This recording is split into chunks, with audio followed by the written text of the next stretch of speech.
Chào các bạn, hôm nay trời thanh gió mát, mình sẽ làm cơm rượu để cả nhà cùng ăn. Các bạn có bao giờ nấu cơm mà cho nước cơm rượu vào nấu cùng chưa nè? Hay ăn thử món bánh tẻ cơm rượu hoặc món canh chua cơm rượu chưa ta? Thơm ngon bất ngờ luôn đó. Hôm nay cùng mình làm thử nha.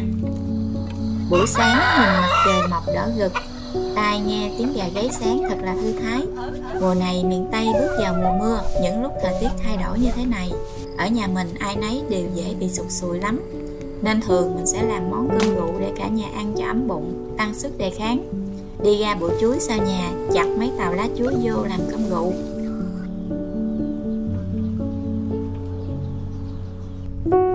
Đám bông trước sân nhà mình mới trồng lại đây mà tụi nó nở bông đỏ rực hết, nhìn phái ghê. Mình sẽ làm hai loại cơm rượu trắng và cơm rượu nếp than. Cơm rượu trắng thì ăn cũng được mà nấu ăn cũng rất là ngon. Cơm rượu nếp than thì ăn thơm và mùi lắm. Đem nếp đi vo với nước mấy lần cho sạch, đổ nước cho xăm xắp mặt nếp rồi mang vô nấu cho chín.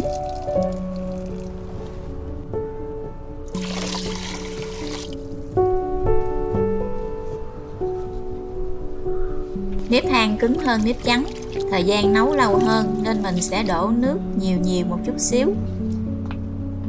Nhóm lửa cả hai bếp nấu một lượt cho nhanh.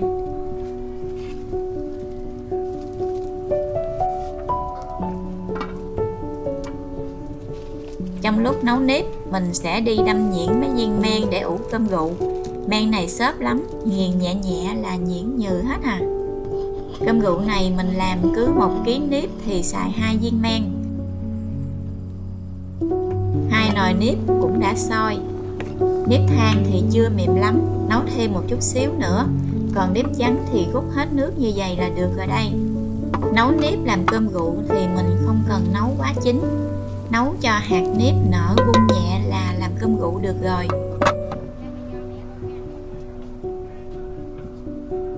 Nhấc nồi nếp trắng xuống trước để cho nó nguội bớt tí đã. Xé lá chuối thành miếng nhỏ chừng hơn lóng tay để quấn nếp. Quấn với lá chuối thì cơm rượu ủ ra còn nguyên vẹn, không bị nát và dính cục, và cơm rượu ủ ra cũng thơm hơn. Cơm rượu dễ làm mà cũng nhanh ăn lắm. Xới nếp ra cái xề có lót sẵn miếng lá chuối. Mình xới hết cơm nếp trong nồi ra lúc nếp còn nóng. Lấy nửa chén nước, để một muỗng muối vô khuấy cho tan. Lấy miếng lá chuối nhỏ thấm nước muối cho ướt rồi tán nếp mỏng ra. Mình tán nếp mỏng thì trộn men sẽ đều và dễ lên men hơn.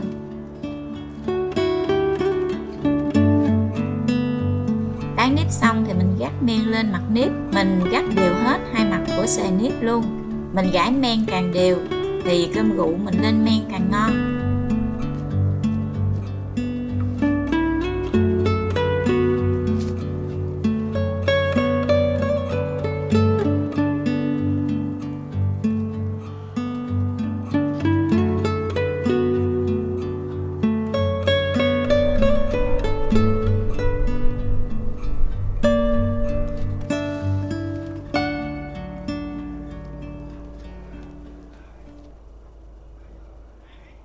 Sau khi rắc men xong hết hai mặt nếp, mình sẽ vo viên nếp thành từng viên nhỏ nhỏ vừa ăn.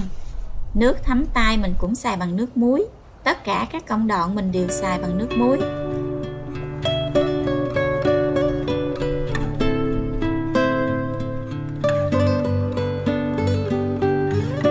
Làm tiếp với nếp than thôi nào. Nếp than này nấu ra hột nếp nó bung búp và bời gời chứ không có nở bung giống như nếp trắng. Mình cũng xới nếp than ra xề rồi tán mỏng, rắc men lên hai mặt. Sau đó vo viên cũng giống như nếp trắng vậy đó. Sau khi vo viên xong thì mình sẽ quấn mấy viên nếp trong lá chuối. Lấy miếng lá chuối bỏ viên nếp vào quấn tròn lại. Mình quấn một lần chừng 10 viên nếp.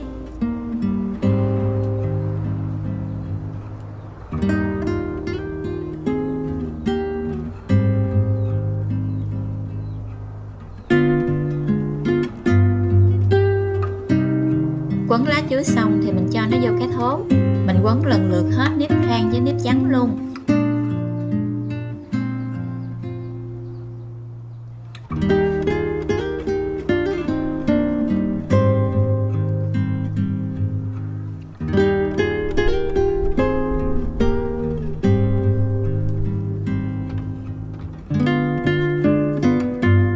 Sắp hết các cuộn nếp vào cái thố xong xuôi, mình sẽ cắt đường lên mặt nếp.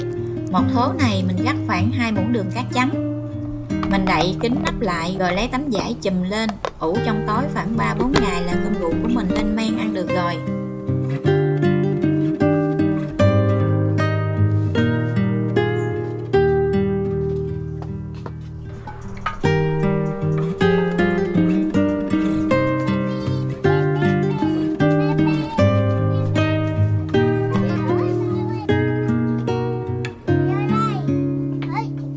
Đi vô dỡ tấm vải lên kiểm tra coi cơm rượu của mình lên men chưa.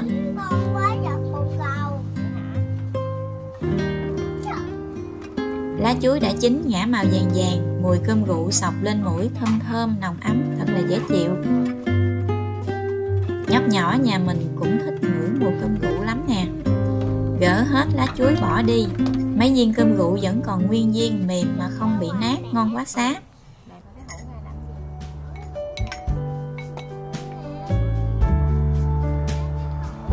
Nhóc nhỏ thích ăn cơm rượu trắng giống hệt mình. Ảnh nói mẹ cho con ăn rượu ngon quá. Cơm rượu này ăn trực tiếp cũng ngon, mà làm bánh hay nấu món cũng hấp dẫn, mùi vị rất là đặc sắc. Hôm nay mình sẽ dùng cơm rượu này nấu cơm, làm bánh tẻ cơm rượu và nấu canh chua cơm rượu. Để làm bánh tẻ cơm rượu, mình nhồi bột với cơm rượu, thêm chút đường xíu muối, nhồi cho bột dẻo lại.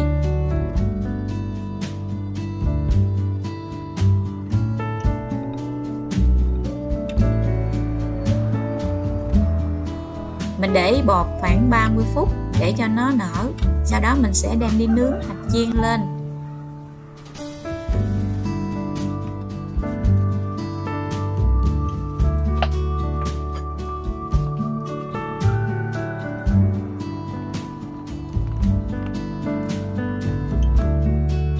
Gà đám rau muống trước sân, cắt một nắm rau muống vô nấu canh chua với cơm rượu ăn. Đám rau muống này mình mới gieo, non mướt, ngon thiệt là ngon. Cắt chừng một nắm rau là đủ ăn rồi đây.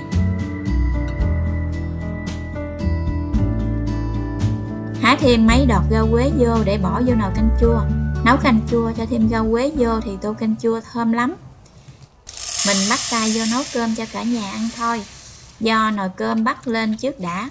Hôm nay mình nấu cơm với nước cơm rượu. Do gạo xong đổ chừng một gáo nước cho xấp xấp mặt gạo, rồi múc thêm 2 muỗng nước cơm rượu đổ vô luôn. Cơm này mình nấu lượng nước không chắc lấy nước cơm. Cơm nấu với nước cơm rượu hột cơm mềm và rất là thơm.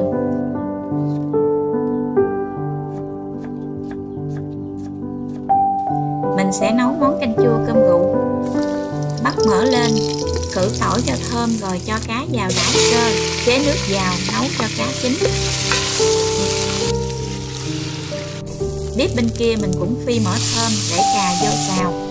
Cho thêm nước cơm rượu vào đảo đều và nấu cho cà nhừ đi. Mình nêm thêm muối, đường, bột ngọt vô nồi canh. Canh chua cơm rượu có vị chua nhẹ của cà và vị ngọt thanh của cơm rượu nên mình không cho chanh. Mình múc chừng 2 đến 3 muỗng nước cơm rượu cho vô nồi canh chua. Nấu cho rau chín rồi cho rau mùi vào, cho cà chua xào vào nồi canh nữa là nhắc xuống được rồi. Nồi canh chua của mình vậy mùi rất là thơm. Bột ủ với cơm rượu nên có độ mềm và xốp nhẹ. Mình vo bột thành viên nhỏ nhỏ dẹp dẹp.